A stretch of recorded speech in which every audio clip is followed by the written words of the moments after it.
PS2 first-person shooter designed for the console and designed for the audience. Now, what we did at the outset with Cold Winter is design a game that really targeted the hardware, and what we really wanted to do was create the game that we wanted to play on the target platform. Well, I think what makes Cold Winter special and different from the other shooters that other publishers are offering is really the gameplay experience itself and how all those different features come together as a whole. You know, we wanted something gritty, dark, realistic, and really, something you could chew into with a fat atmosphere, if you like, which is a kind of a very intangible element, but certainly in terms of an artistic direction and a gameplay direction, we wanted something that really felt like the real world. Andrew Sterling, our main character, is an ex-SAS soldier. He now works for the MI6, the British Intelligence Services, as a secret agent. Now, he's on a job in China. He's, however, caught on the job. You know, he's been double-crossed, he's tortured, banged up in prison, and so Andrew Sterling's left there to rot.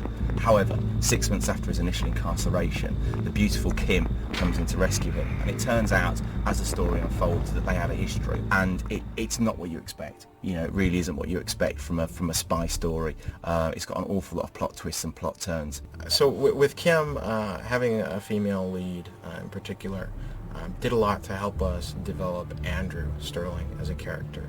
You know, it's just atypical. But more than anything else, it is about the combat. It's about getting hold of the gun and putting rounds down into the enemy soldier. You know, seeing those bullets rip through the air and rip through the cloth and the flesh. But with Cold Winter, what we've created is a really visceral action game. A lot of the time and technology has been spent making sure that when you're using all these weapons we give you, that the way the world reacts. With the weapons in Cold Winter, what we really set out to do is give the player such a wide range of really cool things to use. We've got a whole range of weaponry. I mean, there's well over 30 weapons in the actual game. Pistols, SMGs, machine guns, assault rifles, rockets, grenades. I mean, we really do go to town with the weaponry to give the player a constant and varied fighting experience. The extensive use of physics, so being able to pick up objects and toss them at enemies, or use objects to create cover for yourself, and watch the AI do that as well. And of course, then what you need is realistic enemies. You know, you need good AI to fight, and that's one of the hardest things to achieve. So at day one, we had an AI programmer working on AI, and he's been working on that for, really for the entire project. The bots have various levels of intelligence, but depending on their intelligence, they may be able to be part of a team. They may be able to use grenades and tactically know what to do when a grenade has been thrown. What we did with the graphics engine in Cold Winter is design it from the outset to really bring this dirty, realistic world to life.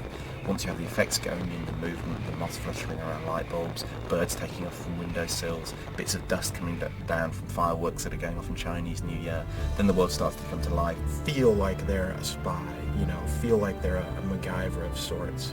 I'm in a room with a sponge and a bottle and some, gasoline. What can I do? Oh, I'm going to make a Molotov cocktail or something like that. I think the thing at the core of all of that, the thing that is absolutely fundamental and so special about Cold Winter, is that we've designed it from day one to work with that controller, for the control system to be completely transparent to the player. We don't want the player to even think about picking up that controller.